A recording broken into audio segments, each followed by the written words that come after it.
my name is Kathy. Welcome to my channel, Kathy in Rain Country.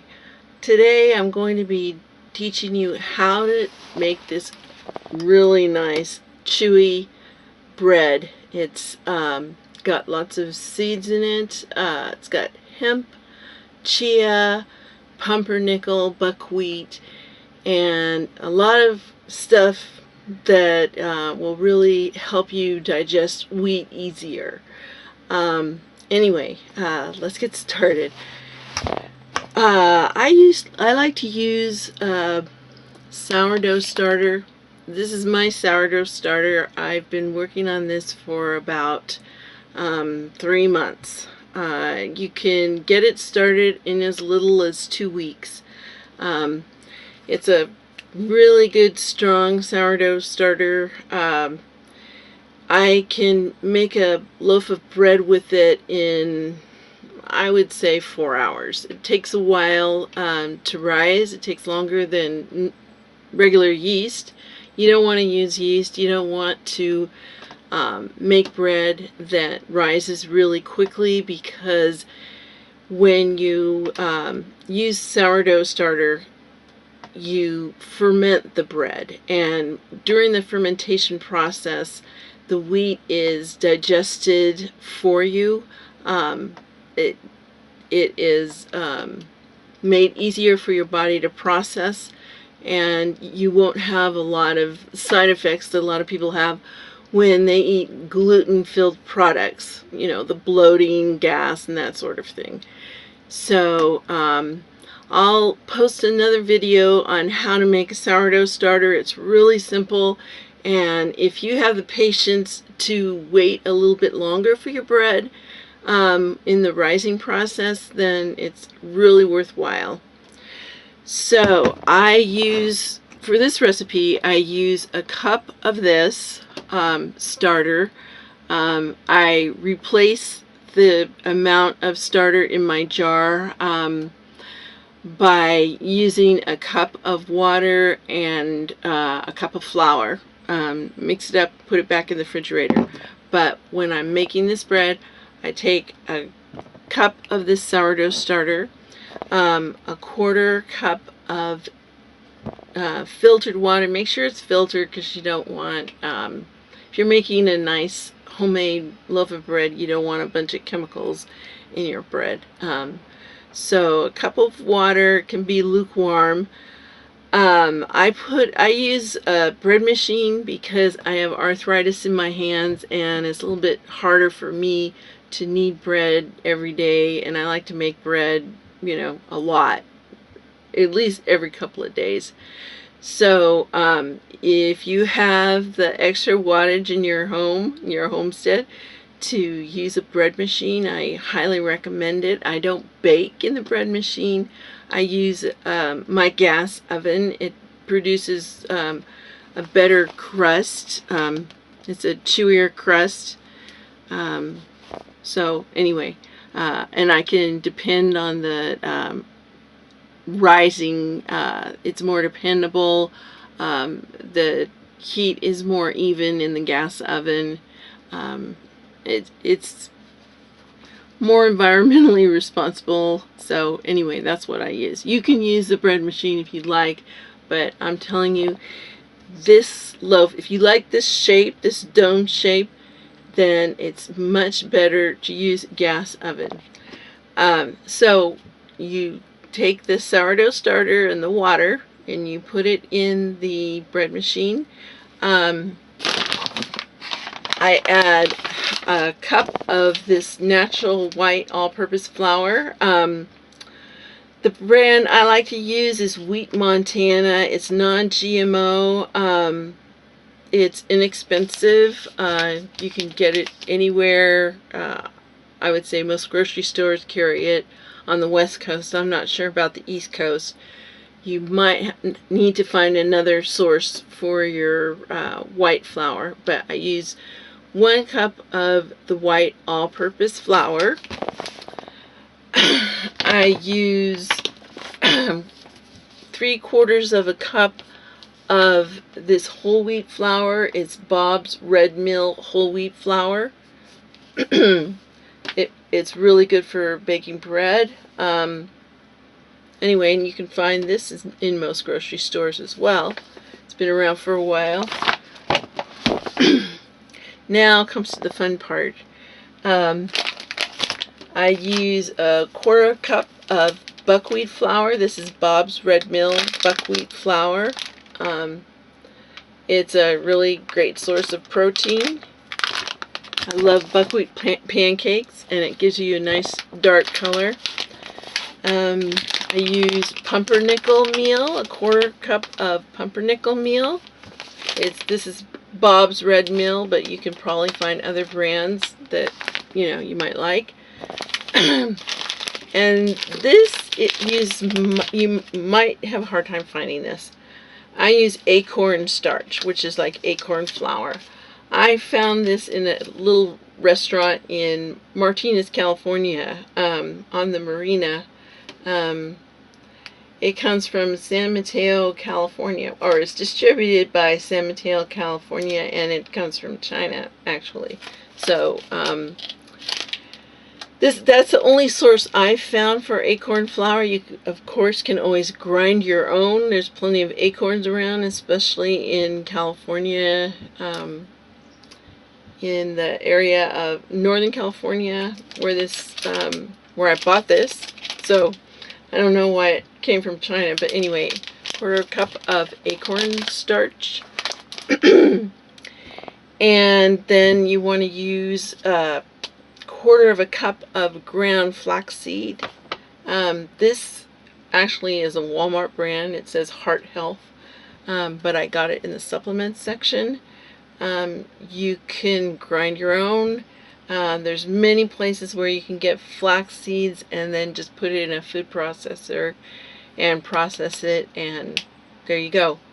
Anyway, I found this, it was on sale, so use a 1/4 cup of this. You use, for the color, like a lot of pumpernickel breads, they use cocoa or ground chocolate. I use 2 tablespoons of Hershey's cocoa. It's natural, unsweetened, 100% cocoa. I use also, and I didn't remember to bring this, 2 tablespoons of blackstrap molasses, and a tablespoon of honey. You also want to use 1 and 1/4 teaspoon sea salt. Sea salt, I think, tastes a little bit better, but you can use any kind of salt you want, just as long as you use 1 and 1/4 teaspoons. You don't want to use less, because I think if you use less salt, it doesn't taste as good, and if you use too much salt, you don't want to do that either. So anyway, in addition to that, chia seeds. You can buy these little packets for about $1. I got this at Walmart, but this is Badia brand chia seed, Salvia hispanica. So tablespoon of this, chia seeds. Same brand of hemp seeds. You want to use a tablespoon of that. You can use a little bit more if you want. Sometimes I put a little bit more hemp seeds because I like the taste. This is about $1 as well. You can buy the larger containers, but they're kind of pricey. I use also a tablespoon of poppy seeds. These are white poppy seeds. You can use black poppy seeds as well. Any kind of seed that's small and you like the taste of edible seeds can be used in this bread. So I put all those ingredients in the bread machine, and then I just turn it on the dough setting and let it go. I wait till the end of the cycle, and then I pull it out, and I add a little bit of olive oil to it when I'm shaping it into a ball so it's not so sticky. I don't add more flour, I just add the olive oil, kind of work it in.